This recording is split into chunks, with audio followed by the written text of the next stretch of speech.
بسم الله الرحمن الرحيم الحمد لله رب العالمين الرحمن الرحيم مالك يوم الدين إياك نعبد وإياك نستعين اهدنا الصراط المستقيم صراط الذين أنعمت عليهم غير المغضوب عليهم ولا الضالين.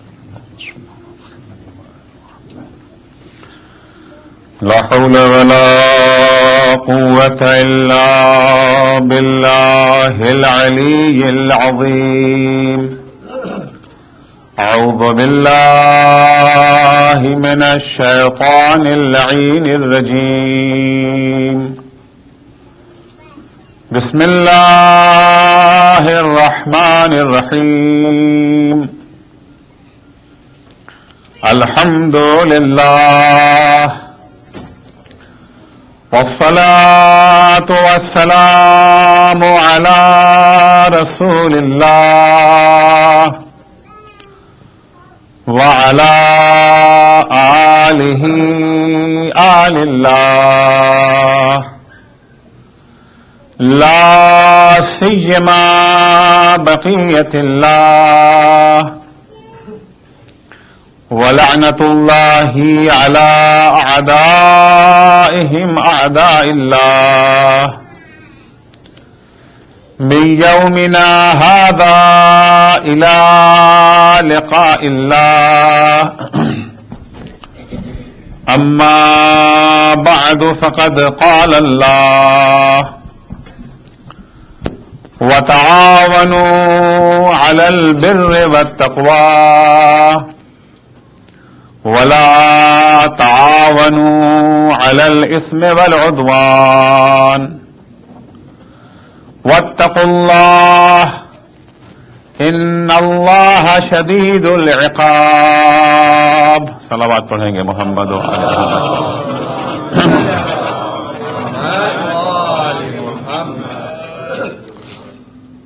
فیضان محرم، ایک دفعہ پھر محرم کا چاند نمودار ہو گیا اور ہمیشہ کی طرح اس سال بھی محرم کا چاند نمودار ہوتے ہی محبان اہل بیت کے دل رنگین ہو گئے. ان کی زندگی کے معمولات بدل گئے، کپڑوں کا رنگ بدل گیا، انداز بدل گیا، امام باڑوں کی فضا بدل گئی. ہر طرف حسین سے عشق رکھنے والے حسین کی یاد منانے کے اہتمام میں مصروف ہو گئے. ہر جگہ ہر شخص اپنی اپنی حیثیت کے مطابق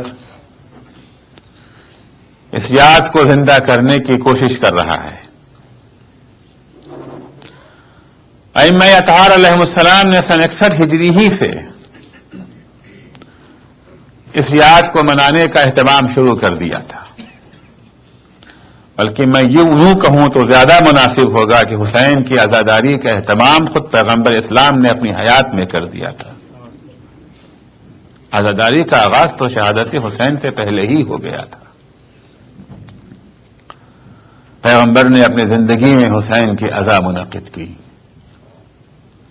ائمہ نے شہادت امام حسین کے بعد بھرپور اہتمام کیا اس بات کا.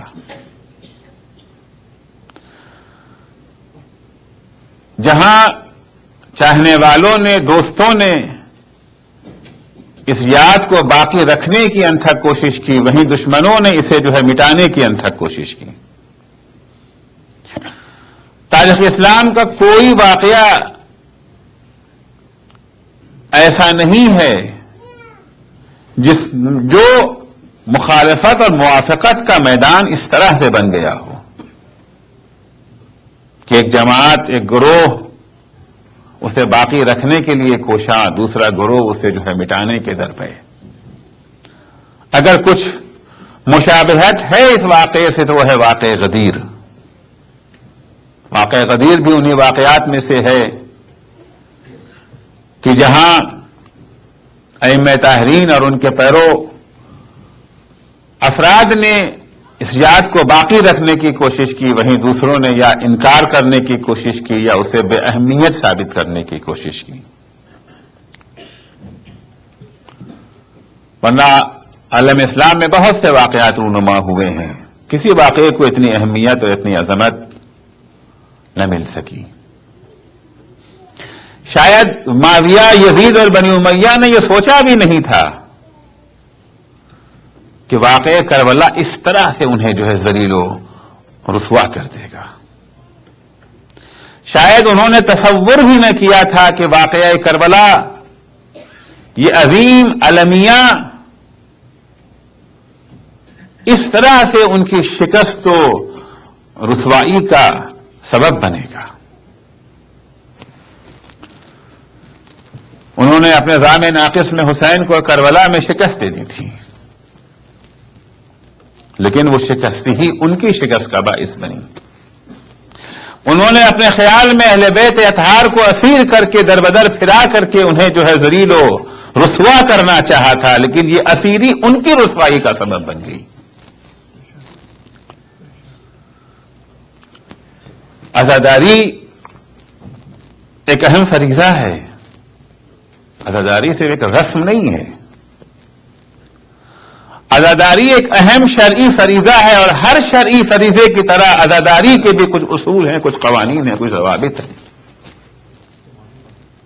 ہماری ذمہ داری ہے کہ اس عزاداری کو زیادہ سے زیادہ عظمت اور شان و شوکت کے ساتھ انجام دے، زیادہ سے زیادہ اس میں انہماک لیکن شرعی حدود کا خیال بھی رہے. جس طرح سے شریعت کے سارے مسائل ہم اپنے جو ہے مراجع تقلید سے طے کرتے ہیں، اسی طرح سے عزاداری کے بھی مراسم اور عزاداری کی بھی جو ہے مسائل مراجع تقلید ہی معین کریں گے. اس اہم فریضے کو پورے انہماک سے بجا لائیں، لیکن اس بات کا دھیان رہے کہ مراجع کرام کے فتاوے سے انحراف نہ ہونے پائے، تاکہ ہم اس عظیم واقعے کی یاد منا کر کے صحیح طور سے اس سے فائدہ اٹھا سکیں، بہرہ مند ہو سکیں، اخروی ثواب سے بھی فائدہ مند ہو سکیں، اور دنیا میں جو اس کے فائدے رونما ہو سکتے ہیں اسے بھی صحیح طور سے حاصل کر سکیں. میں ابتدا میں اس عظیم المیے کے پس منظر کی طرف کچھ ہلکا سے اشارہ کروں گا، اور اس کے بعد اس عظیم المیے سے ہم اپنی زندگی میں دنیا اور آخرت میں کیا سبق حاصل کر سکتے ہیں اسے بیان کرنے کی کوشش کروں گا. معاویہ ابن ابو سفیان کے موت کے جب لمحات قریب آئے ہیں، اپنی زندگی کے آخری اوقات میں یزید کی خلافت کو مستحکم بنانے کے لیے معاویہ نے کچھ اقدامات کیے. اسے خوف تھا، یہ جو ہے مدینے سے خوف تھا، مدینے کے کچھ ہستیوں سے خوف تھا، اور سب سے زیادہ اسے خوف تھا حسین ابن علی سے، کہ یہ یزید جیسے شخص کی خلافت کو برداشت نہ کر سکیں گے. البتہ کچھ افراد اور بھی تھے جس سے اسے اندیشہ تھا، جیسے عبداللہ ابن زبیر، عبداللہ ابن عمر، عبد الرحمن ابن ابو بکر. یہ افراد اپنے خاندان یا اپنے باپ یا اپنے قبیلے کی وجہ سے ان کو کچھ اہمیت حاصل تھی، اور مسلمانوں کی نگاہیں ان کے اوپر جو ہے وہ ٹکی رہتی تھیں، لیکن سب سے زیادہ عظمت، سب سے زیادہ اہمیت جو تھی وہ امام حسین علیہ الصلوۃ والسلام کی تھی.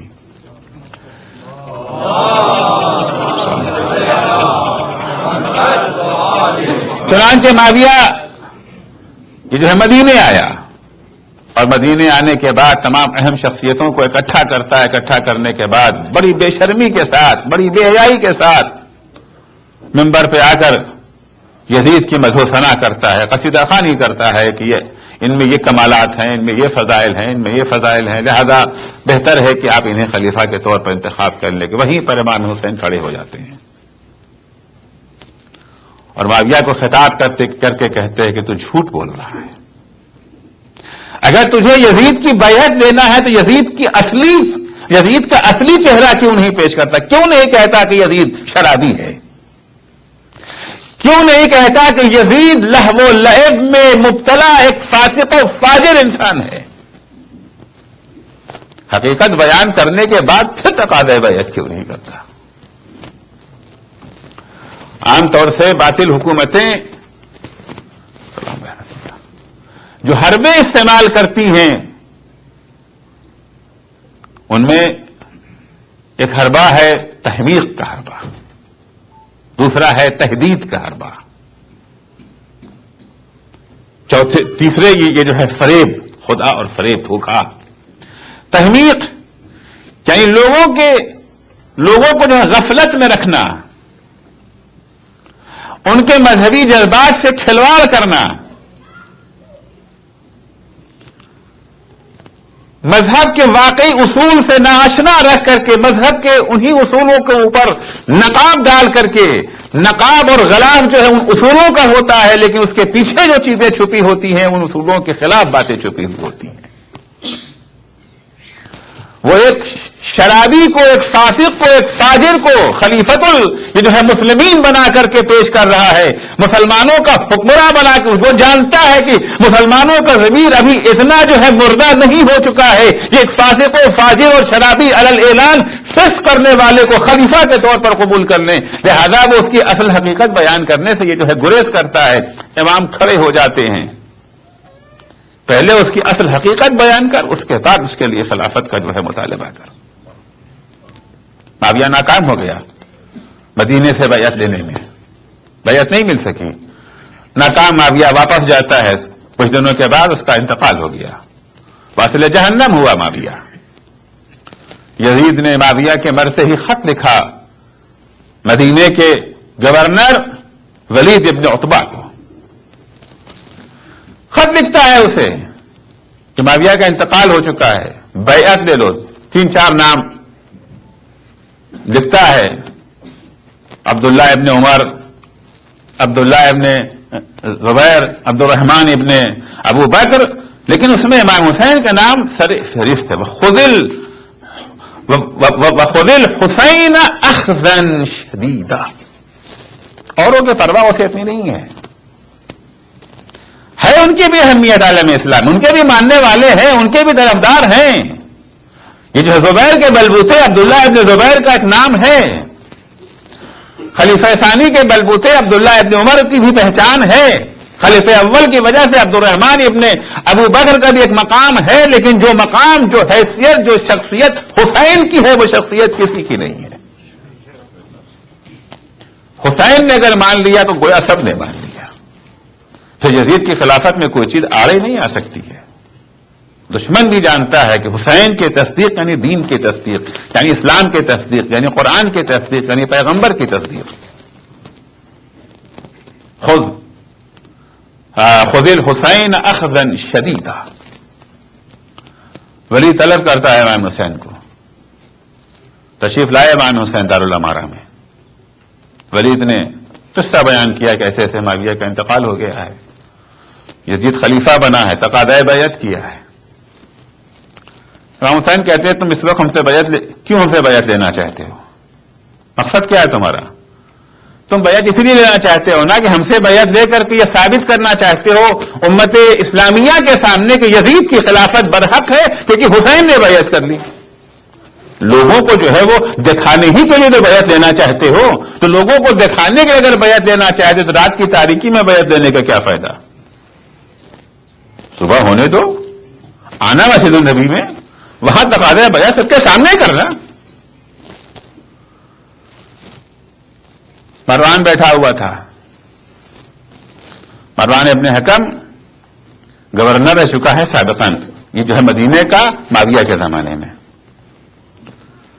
مروان نے کہا کہ اگر چلے گئے تو پھر ہاتھ نہیں آئیں گے، یہ بیعت کرنے والے نہیں ہیں، یا یہی ان سے بیعت لو یا ان کا سر قلم کر دو۔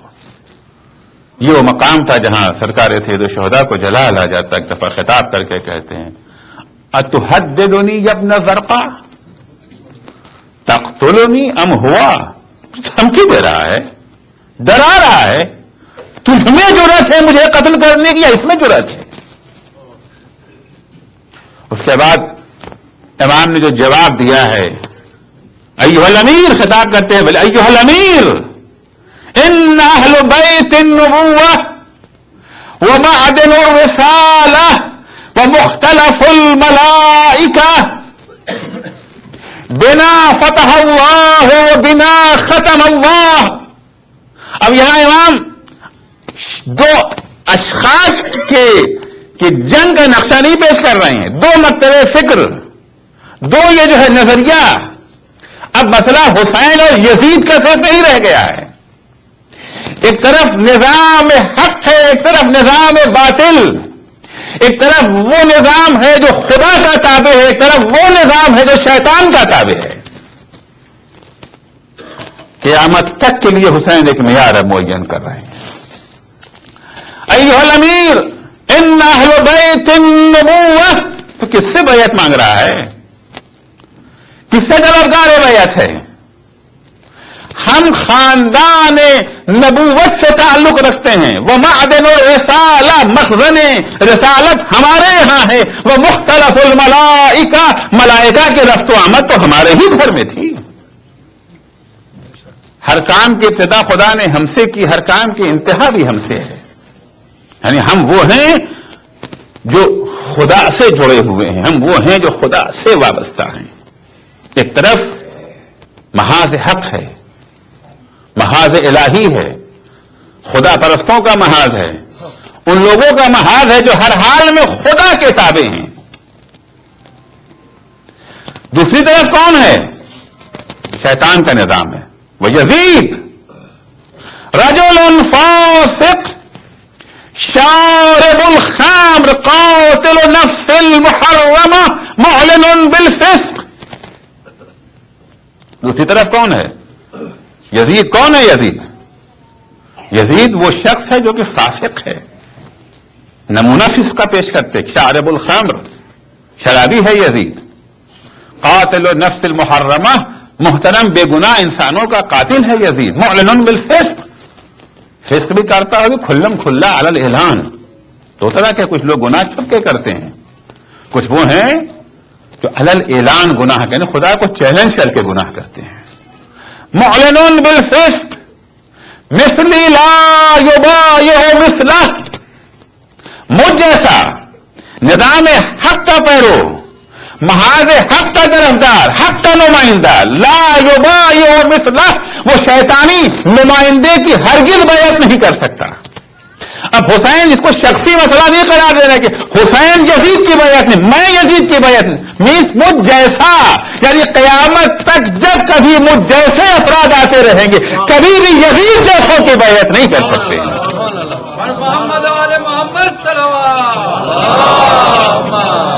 مسئلہ فرض کا نہیں ہے کہ حسین چلے گئے یزید چلے گیا قصہ ختم. اب کیوں بیٹھے رو رہے ہو؟ اب کیوں تذکرہ کر رہے ہو؟ اب تو پلٹ کے نہیں آ جائیں گے.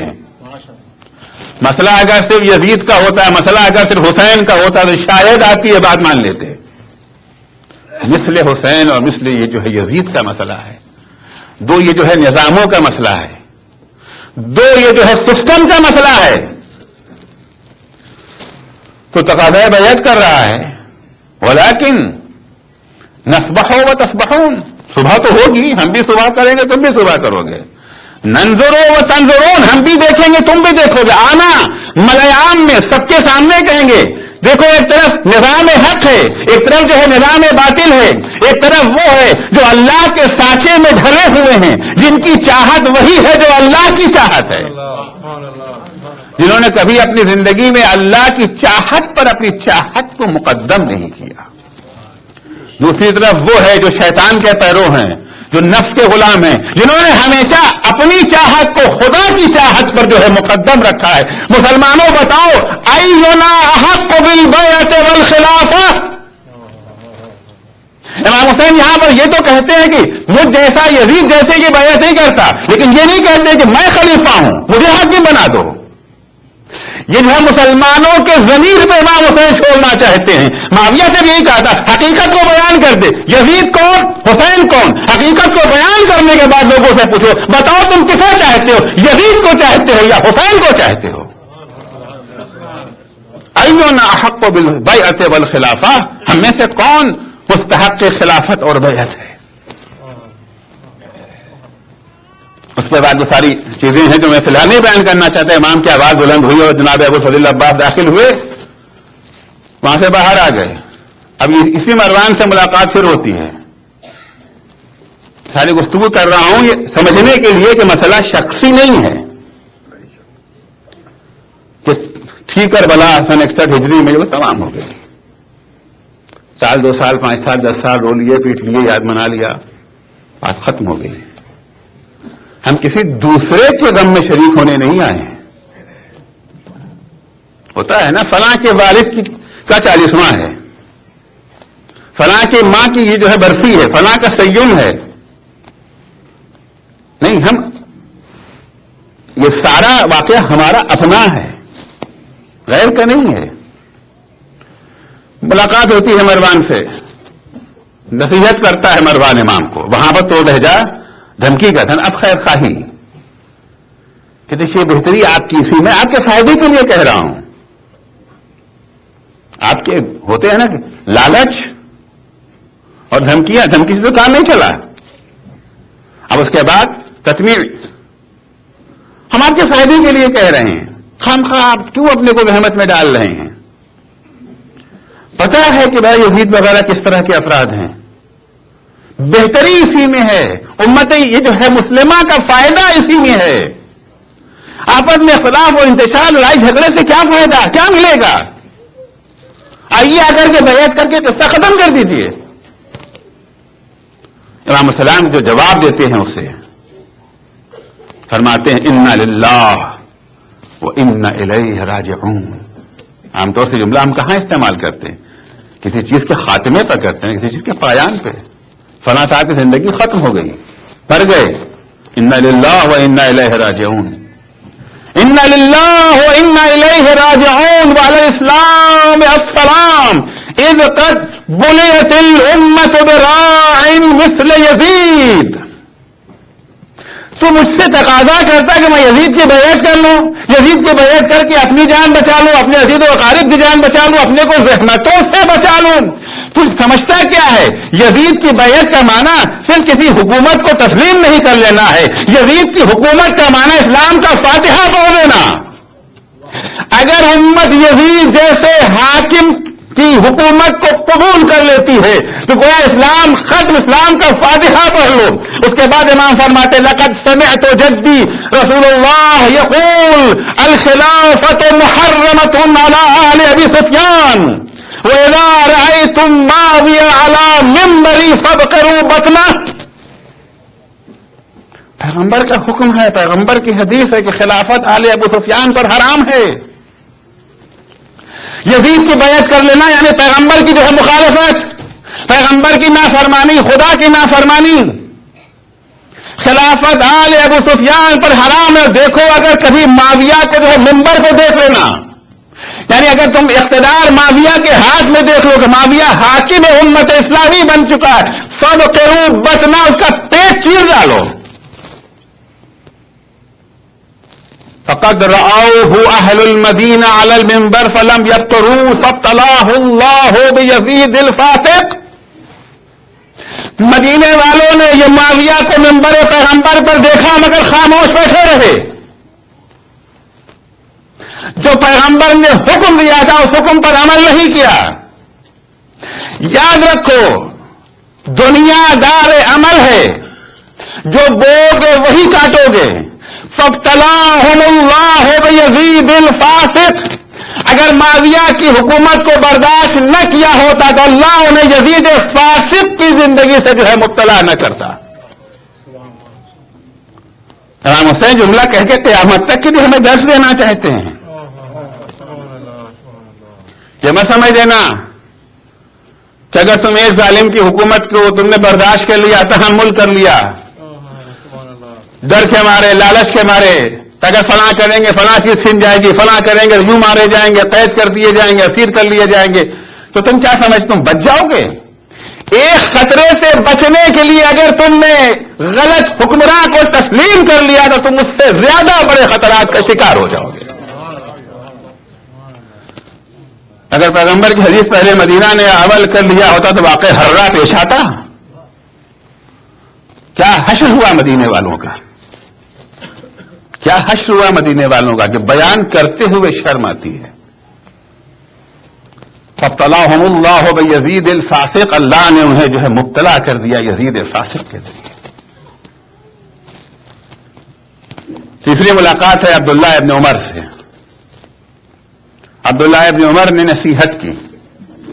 عبداللہ ابن یہ جو ہے زبیر نے تو بیعت نہیں کی تھی، مگر عبداللہ ابن عمر نے بیعت کر لی تھی. عبداللہ ابن عمر نصیحت و خیرخواہی کے لیے امام کے پاس آتے ہیں. ساری چیز اس میں شامل ہیں، تطمیع بھی ہے اور تہذیب بھی ہے، لالچ بھی ہے اور دھمکی بھی ہے. وہ کہتے ہیں نا کیرٹ اور اسٹک، دونوں چیزیں ہیں اس کے اندر. آگے کہتے ہیں خیرخواہی کے جذبے کے ساتھ آتے ہیں کہ اپنا رسول اللہ، آپ دیکھ رہے ہیں کہ عوام تو ہو چکے ہیں یزید کے ساتھ، عوام یزید کے ساتھ ہو گئے ہیں، پیسہ بھی اسی کے پاس ہے، درہم و دینار بھی اسی کے پاس ہے، طاقت اس کے پاس ہے، سوچ اس کے پاس ہے. آپ مخالفت کر کے کیا کر لیں گے سوائے اس کے کہ آپ مارے جائیں گے، قتل کیے جائیں گے. اور میں نے خود آپ کے نانا سے سنا ہے کہ میرا حسین کربلا میں مارا جائے گا، اور جو لوگ حسین کی آواز پر لبیک نہ کہیں گے، حسین کا ساتھ نہ دیں گے، وہ جو ہے مبتلا عذاب ہوں گے. تو آپ کیوں ایسا کام کیجئے کہ آپ مارے جائیے، اور کیوں ایسا کام کیجئے کہ آپ کا ساتھ نہ دے کہ لوگ مبتلا عذاب ہو جائیں. آپ ذرا دیکھیں کہ کیا منطق ہے. یہ ساری چیزیں آج بھی موجود ہیں. کتنے حسین لفظوں میں سمجھایا جاتا ہے طاغوت کی حکومت کو یہ جو قبول کرنے کے لیے، اس کے اقتدار کو قبول کرنے کے لیے. آج بھی یہی ہوتا ہے. عبداللہ ابن عمر آ کے لہذا آئیے قصہ ختم کیجیے، بیعت کر لیجیے، معاملہ تمام ہو جائے گا. بیٹھ کے اللہ اللہ کیجیے، دعا کیجیے، دعائیں پڑھیے، قرآن کی جو ہے وہ تلاوت کیجیے، قبر پیغمبر کی یہ جو ہے زیارت کیجیے، خانہ خدا کا طواف کیجیے. یہ سب چیزیں تو یزید جو ہے وہ پابندیوں نہیں لگا رہا تھا. بہت سے لوگ کہ بھائی آپ کیا چاہیے، نماز آپ پڑھ رہے ہیں، مجلسیں آپ کریں، اداری آپ کی آزاد ہے، چاہیے اور کیا آپ کو. تو اس وقت یزید نے کیا کیا تھا؟ نمازوں پر کیا پابندی لگ گئی تھی؟ روزے پر پابندی تھی؟ امام کیوں کہ اسلام کا فاتحہ پڑھ لو، خدا حافظ اسلام، رخصت ہو گیا اسلام، مر گیا اسلام. کیا ہو گیا تھا؟ لوگ طواف بھی کر رہے تھے، تلاوت قرآن بھی آزاد. اس میں سے کوئی بھی پابندیاں تو نہیں تھی. کیا چیز تھی جس کے لیے امام حسین جملہ کہہ رہے ہیں؟ سختی سے جواب امام حسین نے دیا، وہی جواب جو یہ جو ہے مروان کو دیا، تو اسی طرح کا جواب عبداللہ ابن عمر کو بھی دیا. عبداللہ ابن عباس، بتا عبداللہ ابن عباس امام کے حامی ہیں، بہی خواہ ہیں، واقعاً ہمدرد ہیں. وہ چاہتے ہیں کسی طرح سے امام حسین زندہ رہیں، محبت ہے امام حسین سے، برعکس ان کے مروان عبداللہ ابن عمر کے. خطرہ محسوس کر رہے ہیں، وہ بھی آ کر کے مشورہ یہی دیتے ہیں بیعت کر لیجیے. اس کے بعد محمد حنفیہ. تو محمد حنفیہ تاریخ میں کہیں نہیں ملتا کہ انہوں نے بیعت کرنے کی بات کہی ہو. محمد حنفیہ حمایت کرتے ہیں امام کی، پر اتنا کہتے ہیں کہ آپ یہاں نہ رہیے، مدینے نہ رہیے، آپ مکے چلے جائیے. مکے جانے کا مشورہ محمد حنفیہ کو ہو سکتا ہے کہ امام کا بھی پہلے سے فیصلہ ہے مکے جانے کے لیے، لیکن مشورہ محمد حنفیہ کا ملتا ہے. محمد حنفیہ اگر کربلا نہیں گئے تھے امام حسین کے ساتھ، یہ جو ہے مخالفت امام میں نہیں ہے. امام نے خود انہیں مدینے میں جو ہے مقرر کیا تھا کہ مدینے کی خبریں ہمیں دیتے رہنا. مدینے کے امور کو محمد حنفیہ کے حوالے کر کے گئے تھے. محمد حنفیہ، البتہ محمد حنفیہ نے یہ ضرور کہا تھا کہ آپ جا رہے ہیں تو اپنے ساتھ عورتوں کو نہ لے جائیے. یہ مشورہ ضرور ان کا تھا کہ آپ اپنے ساتھ عورتوں کو نہ لے جائیے، عورتوں کو آپ یہاں چھوڑ جائیے، ہم ان کی دیکھ ریکھ کریں گے، ہم ان کی حفاظت کریں گے. لیکن جو تاریخی جملہ امام حسین نے فرمایا ہے محمد حنفیہ سے، وہ وہی جملہ ہے جو پیغمبر نے امام حسین سے کہا تھا، بس ایک لفظ کی تبدیلی کے ساتھ. جس وقت یہ جو ہے رخصت آخر کے لیے امام حسین قبر پیغمبر پہ گئے ہیں اور مزار پیغمبر سے لپٹ لپٹ کر کے رو رو کر کے اپنی فریاد بیان کر رہے ہیں، تھوڑی دیر کے لیے امام کو نیند آ گئی، خواب میں پیغمبر کو دیکھا. کہتے نانا کیا آپ کی قبر میں تھوڑی سی جگہ حسین کے لیے نہیں؟ نا ہمیں بھی اپنی قبر میں لے لیجیے. جواب ملتا ہے بیٹا کیوں نہیں, لیکن اللہ شاء ان یراک قتیلا.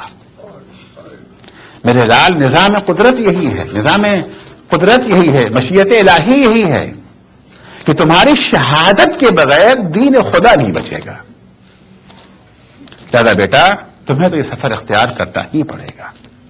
یہی جواب بعین ہی محمد حنفیہ کو امام حسین نے دیا, بس ایک لفظ کی, ان اللہ شاء ان یراہن سبایا. بھیا مجھے آپ پر بھروسہ ہے, اطمینان ہے, میں رکھ سکتا ہوں ان کو یہاں پر. یہ نہیں محمد حنفیہ پر بھروسہ نہیں ہے, بہت بھروسہ ہے حسین کو محمد حنفیہ پر. لیکن نظام قدرت یہی ہے کہ جب تک میری بہنیں اسیر ہو کر کے کوفہ و شام نہ جائیں گی اس وقت تک میرا دین نہ بچے گا. ان اللہ شاء ان یراہن سبایا. اس کے بعد وہ مشہور وصیت نامہ حوالے کیا ہے, سپرد کیا ہے جناب محمد حنفیہ کے. اتنا امانت دار اور امین سمجھتے ہیں حسین ان کو کہ اپنا مقصد کربلا, مقصد انقلاب جس کے اندر بیان کیا گیا ہے وصیت نامہ محمد حنفیہ کے حوالے کیا, جسے پوری روشنی پڑتی ہے اس عظیم المیہ پر کی عظیم المیہ کیوں رونما ہوا, کیا مقاصد تھے اس کے, یہ جو بنیادیں اس کی کیا تھیں. انی لم اخرج اشرا ولا بطرا. بعضوں کا خیال ہے کہ حسین کو مدینے سے جو ہے نکالا گیا. تحریک کربلا کوئی مجبوری کی تحریک نہیں, اختیاری تحریک ہے. اس کی اہمیت ہی یہی ہے, مجبوری کی تحریک نہیں ہے. انی لم اخرج اشرا ولا بطرا ولا مفسدا ولا ظالما. دیکھو نہ میں نام و نمود و شہرت کے لیے نکل رہا ہوں, نہ میں شر پھیلانے کے لیے نکل رہا ہوں, نہ فساد پھیلانے کے لیے, نہ ظلم و یہ جو ہے ستم پھیلانے کے لیے میں جا رہا ہوں. انما خرجت, میں خود نکل رہا ہوں, نکالا نہیں گیا ہوں. انما خرجت لطلب اصلاح فی امت جدی, میں اپنے نانا کی امت کی اصلاح کے لیے نکلا ہوں. طریقہ اصلاح کا کیا اپنا رہا ہوں, کس طریقے سے اصلاح کروں گا. اکثر سوال ہوتا ہے کہ ہمارا سماج بہک گیا ہے, سماج بگڑ گیا ہے, سماج سو گیا ہے, سماج طاغوتوں کے ہاتھوں جو ہے بک گیا ہے, سماج گمراہ ہو گیا ہے. سماج اس کی اصلاح کہاں سے شروع کی جائے, طریقہ اصلاح کیا ہے. امام فرماتے اريد الاصلاح في جد في امت جدي, اريد ان امر بالمعروف وانهى عن المنکر واسیر بسیرة جدی وابی. امت کی اصلاح کا جو ذریعہ ہے, جو طریقہ کار ہے, جس کے ذریعے سے سوئی ہوئی قوم کو بیدار کیا جا سکتا ہے, امام فرماتے ہیں وہ ہے امر بالمعروف اور نہی عن المنکر. میں امر بالمعروف اور نہی عن المنکر کرنا چاہتا ہوں, اور یہ راستہ, یہ طریقہ میرا کوئی نیا طریقہ نہیں. اسیر و اسیرہ بسیرت جدی و ابی, اپنے نانا اور اپنے بابا ہی کی سیرت پہ چلنا چاہتا ہوں. میرے بابا کا بھی یہی کام تھا, میرے نانا کا بھی یہی کام تھا. میرے نانا نے آنے کے بعد کس طرح وہ قوم کو بیدار کیا تھا امر بالمعروف اور نہی عن المنکر کے ذریعے سے, میں بھی اسی راستے پر چلنا چاہتا ہوں. بہت سارے خطوط لکھے ہیں امام نے. مدینے سے جب باہر نکلے ہیں تو اس کے بعد امام نے مختلف قبائل کو, مختلف شہروں کو, مختلف علاقوں کو خط لکھا ہے. من جملہ خط لکھا ہے یہ جو ہے بصرے والوں کو. اس کا جملہ سے پیش کروں گا. الا وان السنۃ قد امیتت وان البدعۃ, الا وان السنۃ قد امیتت وان البدعۃ قد احییت فان تجیبوا دعوتی وتطیعوا امری اہدکم سبیل الرشاد. آگاہ ہو جاؤ, بیدار ہو جاؤ, سن لو. سنت یہ جو ہے مردہ ہو چکی ہے, پیغمبر کا طریقہ چھوڑا جا چکا ہے. والبدعہ وان البدعۃ قد احییت, اور بدعتوں کو زندہ کر دیا گیا ہے. اگر تم ہماری دعوت کو قبول کرو گے اور ہمارے امر کی اطاعت کرو گے تو ہم تمہیں ہدایت کے راستے پر لگا دیں گے. اہدیکم سبیل الرشاد. بس یہیں تک گفتگو کو,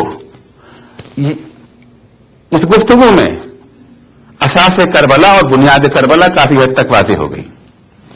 کیونکہ تحریک کربلا کی خوبی یہ ہے کہ یہ تحریک جو ہے گونگی تحریک نہیں ہے. یہ گونگی تحریک نہیں ہے کہ فلسفہ کربلا کو دوسرے آ کر کے بیان کریں کہ کربلا کیوں وجود میں آئے. خود حسین ابن علی نے مدینے سے مکے سے کربلا تک، کربلا میں پہنچنے کے بعد شہادت کے آخری لمحے تک اپنے مقصد کو واضح الفاظ میں جو ہے بیان کیا، تحریر کے ذریعے بھی اور تقریر کے ذریعے بھی. دوسروں کو مقصد بیان کرنے کی ضرورت نہیں کہ مقصد حسین ابن علی کیا تھا. دو اہم ستون ہیں تحریک حسین ابن علی کے.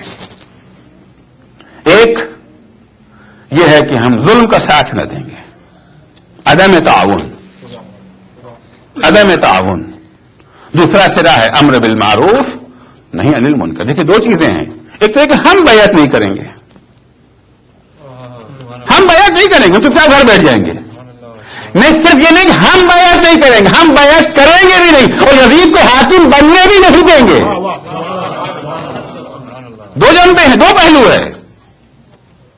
اگر مسئلہ یزید کی نگاہ میں صرف یہ ہوتا کہ حسین ابن علی بیعت نہیں کریں گے تو زیادہ اس کو جو پریشانی نہ ہوتی. اصل پریشانی یہ تھی کہ حسین نہ صرف یہ کہ ہماری بیعت نہ کریں بلکہ ہمیں خلیفہ بننے نہیں دیں گے. پتہ اگر بات اتنی ہی ہوتی کہ حسین بیعت نہیں کریں گے، بقیت تو جو چاہو سو کرو، حسین جو ہے بولیں گے بھی نہیں. بہت سارے لوگ ہوتے ہیں کہ ہم ظلم نہیں کریں گے، ہم ظلم نہیں کریں گے، مگر ظلم کے خلاف آواز بھی اٹھائیں گے. جو لوگ ظلم نہیں کرتے ہیں انہیں کوئی مشکل نہیں پیش آتی ہے، مشکل انہیں پیش آتی ہے جو ظلم کے خلاف آواز بھی اٹھاتے ہیں. مولا کائنات کے سلسلے میں ہے نا کہ قتل علی فی محرابہ لشدت عدلہ. علی اپنے محراب میں قتل کی گئے، وجہ کیا ہے؟ شدت عدل کی بنا پر. عدل کی بنا پر تو جو ہے مقبولیت اور محبوبیت بڑھتی ہے بھائی. اگر آپ کسی پر ظلم نہ کریں، سب کے ساتھ انصاف کریں، سب کے ساتھ آپ عدل کریں، تو کون آپ کا مخالف ہوگا؟ آپ نے کسی کا حق نہیں مارا، آپ نے کسی کو تکلیف نہیں پہنچائی، آپ نے کسی کو اذیت نہیں دی، کون آپ کا مخالف ہوگا؟ یہ تو جو ہے محبوبیت کا سبب ہوتا ہے، مقبولیت کا سبب ہوتا ہے. یہ سبب شہادت کیوں بن گیا؟ عدل دو طرح کا، ایک ہے کہ ہم خود ظلم نہ کریں گے، دوسرا کرتا ہے ہمیں اس سے پرواہ نہیں. لیکن ایک وہ ہوتے ہیں نہ ظلم کریں گے نہ ظلم ہونے دیں گے. یہ چیز جو ہے وہ دشمن ساز ہے. جو ظلم کرنا چاہتے ہیں آپ انہیں روکیں گے وہ آپ کے جو ہے مخالف ہو جائیں گے. تو امام حسین کے ہاں دو چیز ہے. نمبر ایک عدم تعاون، ہم یزید کے گناہ میں شریک ہونے کو تیار نہیں ہیں. نمبر دو نہ صرف یہ کہ اس کے گناہ میں شریک ہونے کو تیار، اسے گناہ کرنے بھی نہیں دیں گے. امت مسلمہ کو عظیم گناہ میں مبتلا ہونے سے بھی روکیں گے کہ امت مسلمہ اگر یزید جیسے کو اپنا خلیفہ بنا لے، یزید جیسے کو اپنا حاکم بنا، اس سے بڑا اور گناہ کیا ہو سکتا ہے؟ کیونکہ یزید جیسے کا حاکم بننا گویا اسلام کا فاتحہ پڑھ لینا، رخصت اسلام، روح اسلام نکل جائے گی. نام تو اسلام کا باقی رہے گا، شکل تو اسلام کی باقی رہے گی، لیکن کچھ چیزیں ہیں جو اسلام کی یہ جو روح ہیں اور کچھ چیزیں جو ہے پیکر اسلام ہے. جیسے ہمارے یہاں بدن میں ایک روح ہے اور ایک پیکر ہے. یہ ہاتھ، یہ پیر، یہ آنکھیں، یہ ساری چیزیں کیا ہمارا پیکر ہیں. ایک روح ہے. نماز پیکر اسلام ہے، روزہ پیکر اسلام ہے، سب اعضائے اسلام ہیں، حج اعضائے اسلام ہے. لیکن کچھ چیزیں جو روح ہے اسلام ہے، سماجی انصاف، عدل کا قیام، یہ روح ہے اسلام ہے. سورہ حدید کی 25ویں آیت اٹھا کر کے دیکھ لیجئے. لقد ارسلنا رسولنا بالبينات وانزلنا معهم الكتاب والميزان ليقوم الناس بالقسط. ہم نے اپنے پیغمبروں کو، رسولوں کو کھلی اور آشکار دلیلیں دے کے بھیجا. وہ دلیلیں جنہیں کوئی کاٹ نہیں سکتا ہے، معجزہ جسے کہتے ہیں، وہ دے کر کے بھیجا. ہم نے ان کے ساتھ کتاب قانون نازل کی، ہم نے ان کے ساتھ ایک ترازو، ایک میزان نازل کیا، یہ پرکھنے کے لیے کہ قانون کا احترام کرنے والے کون ہیں، قانون شکن کون ہے. کاہے کے لیے یہ سارے پیغمبر کیوں آئے تھے؟ کیا مقصد تھا ان کے آنے کا؟ ان کے آنے کا مقصد کیا ہے؟ آدم سے لے کے خاتم تک 1,24,000 انبیاء کیوں آئے؟ اتنے سارے مسائل، مصیبتیں، مشکلیں کیوں برداشت کی انہوں نے؟ کاہے کے لیے؟ کوئی نبی تو ایسا نہیں تھا نا جو آرام سے بیٹھا رہا ہو. ہر نبی نے یہ جو ہے مصیبتیں برداشت کی، تکلیفیں برداشت کی. کاہے کے لیے؟ کیا مقصد تھا؟ قرآن کیوں آیا؟ انجیل کیوں آئی؟ توریت کیوں؟ زبور کیوں؟ ساری کتابیں، سب کا مقصد ایک ہے. کیوں آئی؟ تاکہ لوگ جو ہے نماز پڑھنے لگیں، تاکہ لوگ حج بجا لیں، داڑھی رکھ لیں. عام طور دین تو یہی مانا جاتا ہے. دو چار چیزیں. کون دیندار؟ فلاں صاحب بہت دیندار ہے. کیوں؟ داڑھی بھی رکھتے ہیں، نماز بھی پڑھتے ہیں، روزہ بھی. ہو گیا دین. قرآن مجید جب انبیاء کے آنے کو مقصد بیان کرتا ہے، ان چیزوں کو مقصد نہیں قرار دیا ہے. ایک ابتدائی مقصد ہے اور ایک انتہائی مقصد ہے. ابتدائی مقصد ہے لِيَقُومَ النَّاسُ بِالْقِسْطِ. یہ مقصد زینا ہے اس آخری مقصد کے لیے جو اس کے بغیر حاصل نہیں ہو سکتا. سارے انبیاء آئے تھے تاکہ معاشرے میں عدل و انصاف قائم ہو سکے. تو روح اسلام، روح دین کو قرآن جو پیش کرتا ہے وہ قیام عدل ہے، قیام انصاف ہے. البتہ ایک آخری مقصد ہے لِتُخْرِجَ النَّاسَ مِنَ الظُّلُمَاتِ إِلَى النُّورِ. پیغمبر قرآن ہم نے آپ پر نازل کاہے کے لیے؟ تاکہ آپ لوگوں کو تاریکی سے نکال کے روشنی کی طرف لے جائیں. نورانی سماج، نورانی معاشرہ اسی وقت قائم ہو سکتا ہے جب سماج میں عدل و انصاف قائم ہو جائے. جب تک سماج میں عدل نہیں پایا جاتا، جب تک سماج میں انصاف نہیں پایا تو اس وقت تک وہ معاشرہ، وہ سماج الہی سماج، اسلامی سماج کہلانے کا حقدار نہیں ہے. لن تقدس امة حتى يؤخذ فيها حتى يؤخذ فيها حق الضعيف من القوي بغیر متطاعت. وہ سماج، وہ معاشرہ اس وقت تک لائق تعظیم، لائق تعریف، لائق تقدیس نہیں ہے جب تک معاشرہ سماجی انصاف میں تک ترقی یافتہ نہ ہو جائے کہ وہاں پر کمزور کا حق طاقتور سے بغیر لقمت زبان حاصل کر لیا جائے. اگر کسی طاقتور نے کسی کمزور کا حق چھین لیا ہے تو ایسا نہ کمزور شکایت کرتے ہوئے بھی ڈرتا ہے. شکایت کرنے جائیں گے تو کوئی ہم پر ظلم اور بڑھ نہ جائے. پیغمبر فرماتے ہیں کہ قابل احترام وہ معاشرہ ہے، قابل تقدیس وہ معاشرہ ہے جہاں کے اوپر کمزور طاقتور سے ڈرے نہیں، ہراساں نہ ہو. اگر کسی طاقتور نے کسی کمزور کے حق پر ڈاکہ ڈالا ہے تو بڑی آسانی کے ساتھ وہ اپنا حق لے سکے، اپنے حق کے لیے کھڑا ہو سکے، اٹھ سکے. کسی سماج میں اگر نمازیں پڑھی جا رہی ہیں، روزے رکھے جا رہے ہیں، حج بجا لائے جا رہے ہیں، نماز جمعہ قائم ہے، عزاداری ہو رہی ہے، مجلسیں ہو رہی ہیں، لیکن ظلم کا بازار بھی گرم ہے، وہ معاشرہ، وہ سماج لائق تقدیس نہیں ہے. تو روح اسلام ہے قیام عدل. قیام عدل زینا ہے اس نورانی معاشرے کے قیام کے لیے. اگر وہ قائم نہیں ہو سکتا ہے، اگر عدل نہیں ہے، اگر انصاف نہیں ہے، تو اگر امام فرما رہے تھے کہ اسلام خطرے میں، کون سا اسلام خطرے میں تھا؟ یہ اسلام خطرے میں تھا. سماجی انصاف جہاں پر انجام نہیں، جہاں پر اقویاء ضعفاء کا حق چھین رہے تھے، ان کے اوپر یہ جو ہے ظلم و ستم کے پہاڑ توڑے جا رہے تھے. حسین ابن علی اس دین کو زندہ کرنے کے لیے دو بنیادیں انشاءاللہ کل عرض کروں گا: عدم تعاون اور امر بالمعروف و نہی عن المنکر. اس کے لیے امام حسین نکل رہے ہیں، تیاری کر رہے ہیں اور ہر قربانی دینے کے لیے تیار ہیں. وطن چھوڑنا پڑے گا، چھوڑ دوں گا. وطن کا لفظ میں نے بڑی آسانی سے کہہ دیا.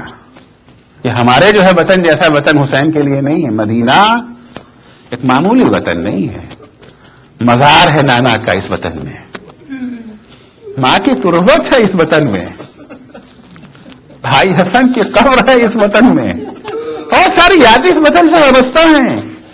اس وطن کو چھوڑنا کوئی آسان کام نہیں حسین ابن علی کے لیے، لیکن حسین ہر قیمت چکانے کے لیے تیار ہے، ہر قیمت ادا کرنے کے لیے تیار ہے. میں تیار ہوں، میں آمادہ ہوں دین خدا کی بقا کے لیے، وطن کو چھوڑ دوں گا. اور اگر ضرورت پڑی قربانیوں کی، اپنے دوستوں کو قربان کر دوں گا، اپنے بچپن کے دوست حبیب ابن مظاہر کو فدا کر دوں گا. اقربا کی اگر ضرورت پڑے گی بہن زینب کے لاڈوؤں کو قربان کر دوں گا، بھائی حسن کی نشانی قاسم کی لاش اگر گھوڑوں کی چاپوں سے پامال ہوتی ہے تو ہو جائے، حسین اس کے لیے بھی تیار ہے۔ شبیہ ہے پیغمبر علی اکبر کا سینہ اگر پیش کرنا ہے، حسین اس کے لیے بھی تیار ہے۔ ساری تیاریاں کر کے حسین چل رہے ہیں، اور ایک تو وہ قربانی حسین نے دی ہے شعور اختیار کے ساتھ۔ عرض کہ حسین جانتے تھے کیا ہونے والا ہے۔ محمد حنفیہ کے جواب میں نے عرض کیا تھا نا، وہ ہے بہن زینب کی چادر، یہ وہ قربانی تھی حسین کی جسے برداشت کرنا کوئی آسان کام نہیں تھا۔ عزیزو،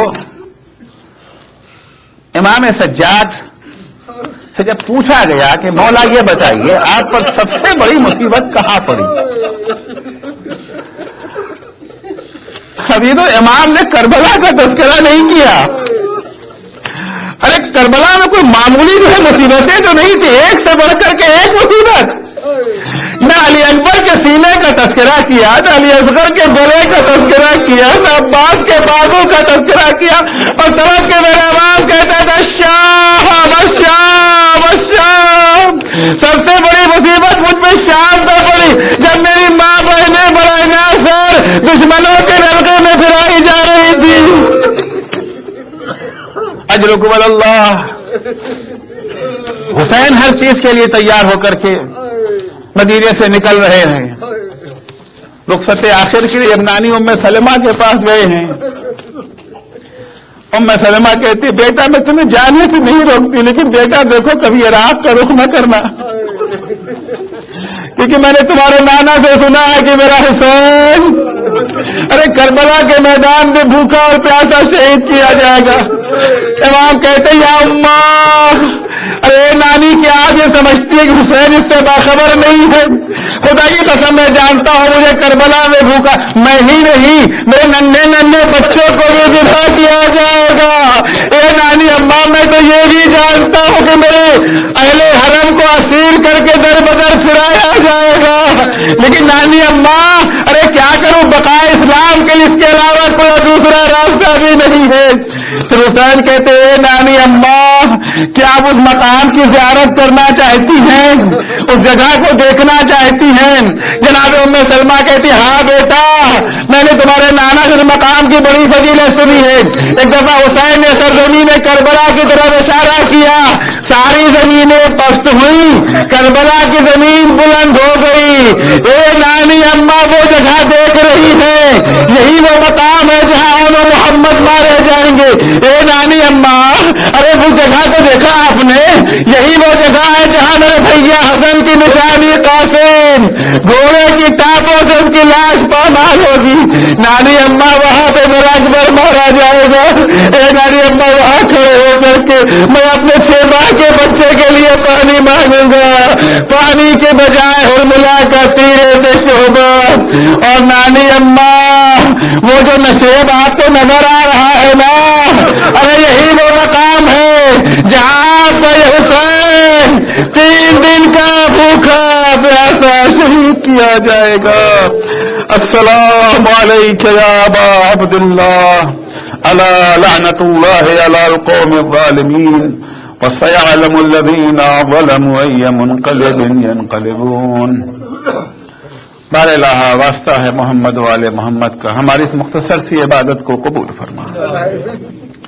پالنے والے صدقے میں اہل بیت اطہار کے ہمیں وہ شعور و آگاہی عنایت فرما کہ ہم فلسفہ انقلاب حسینی کو سمجھ کر کے اپنی عملی زندگی میں اس سے درس حاصل کر سکیں۔ معبود تجھے واسطہ ہے محمد والے محمد کا، جو بیمار ہیں انہیں شفائے کاملہ عنایت فرما، جو مقروض ہیں ان کے قرضوں کو ادا فرما، جو پریشان حال ہیں ان کی پریشانیوں کو دور فرما۔ بار الہ واسطہ ہے محمد والے محمد کا، جو بے اولاد ہیں انہیں نیک اور صالح اولاد عنایت فرما، جو صاحب اولاد ہیں انہیں اپنی اولاد کی دینی تعلیم و تربیت کی توفیق کرامت فرما۔ بار الہ امام زمانہ کے ظہور میں تعجیل فرما، حضرت کا جب ظہور ہو تو ہمارے اعمال ایسے ہوں کہ ہم ان کے اصحاب و انصار میں شمار ہو سکیں۔ بار الہ اسلام اور مسلمانوں کی حفاظت فرما۔ بار الہ دشمنان اسلام اگر لائق ہدایت ہے تو ان کی ہدایت فرما، وإلا انہیں نیست و نابود فرما۔ خدایا مراج اعظام رہبر معظم سب کی حفاظت فرما. اللهم عجل في فرج مولانا صاحب الزمان واجعلنا من اعوانه وانصاره. ماتم حسین. بسم الله الرحمن الرحيم الحمد لله رب العالمين الرحمن الرحيم مالك يوم الدين إياك نعبد وإياك نستعين اهدنا الصراط المستقيم صراط الذين أنعمت عليهم غير المغضوب عليهم ولا الضالين. لا حول ولا قوة إلا بالله العلي العظيم. أعوذ بالله من الشيطان اللعين الرجيم. بسم الله الرحمن الرحيم. الحمد لله والصلاة والسلام على رسول الله وعلى آله آل الله لا. اور ہمیشہ کی طرح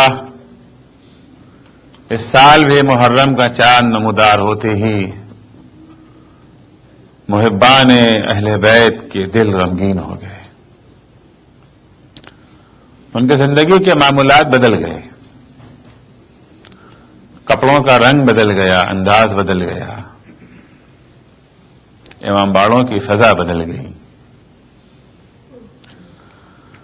ہر طرف حسین سے عشق رکھنے والے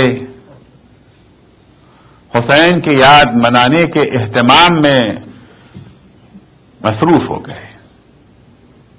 ہر جگہ ہر شخص اپنی اپنی حیثیت کے مطابق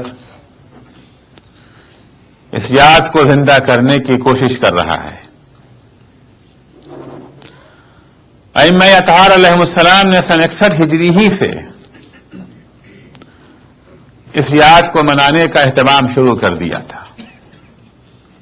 بلکہ میں یوں کہوں تو زیادہ مناسب ہوگا کہ حسین کی عزاداری کا سیما بقیت اللہ ولعنت اللہ علی اعدائہم اعداء اللہ من یومنا ھذا الی لقاء اللہ. اما بعد فقد قال اللہ وتعاونوا على البر والتقوى ولا تعاونوا على الإثم والعدوان واتقوا الله ان اللہ شدید العقاب. صلوات پڑھیں گے محمد و آل محمد.